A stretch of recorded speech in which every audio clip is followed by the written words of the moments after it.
لكن سألوا واحد شارع عاو هالكين يلو ده هو مدار السوق أو أكاديمي وحرم علم البارسات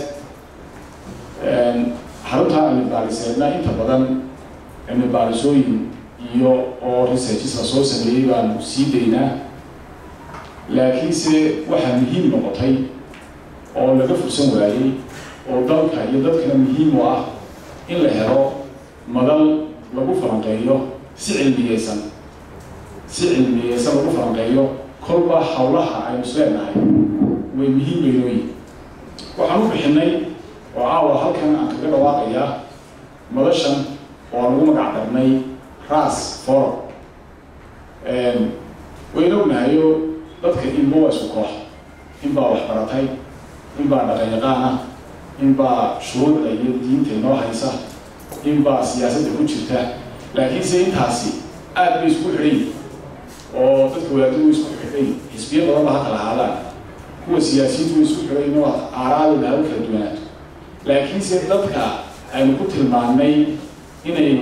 u saaxiib yihiin ama ehel u yihiin inay maskaxdooda يعلمون أي مالان وتعب بدن يوقت بدن الجري اسمعنا ما كان واحد سميناه على Somaliland Intellectual Society Somaliland Intellectual Society وحنقول تلقى لي إن دورها مهم كاهي أي كان عام ودورها سناء النظام دوره إن تعبانية وهذه ما أنت عن بنكيرة كهذين نريد ولا كهذا دور شرع كهذا دستور كهذا وهذا السوماليا ينكحل الله معناه كل الدورة عين هذه مهم كلمة عين كهذا مركا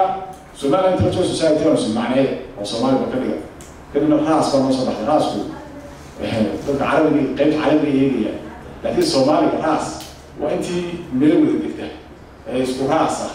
مركا روح عشان وأنت في البداية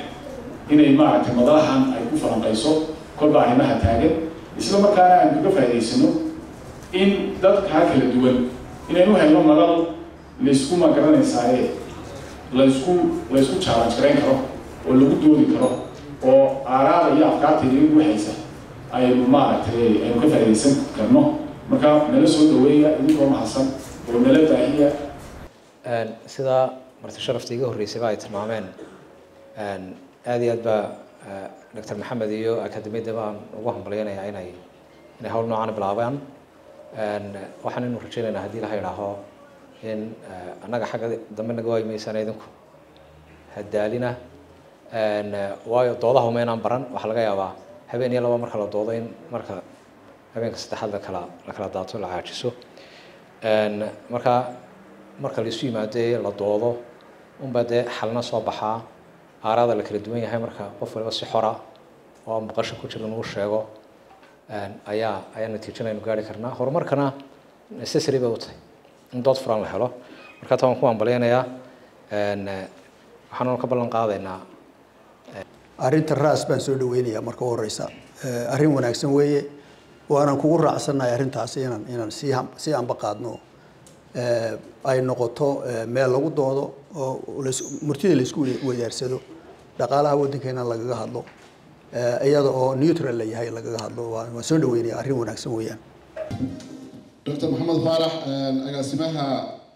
akademiyadda nabadda iyo horumarku aad iyo aad runtii u mahadsan yahay waxaan rajaynayaa kulay inaad la sheer garayn doontaan oo dabageli doontaan oo sidaa u sheegay caawa mutacalimiintu ay ballantaa qaadi doonaan wixii hadda ka dambeeyana raas ayaa inoo ballanaa oo halkaas isku raas ku noqon doonaa intii isku kolba isku aqoona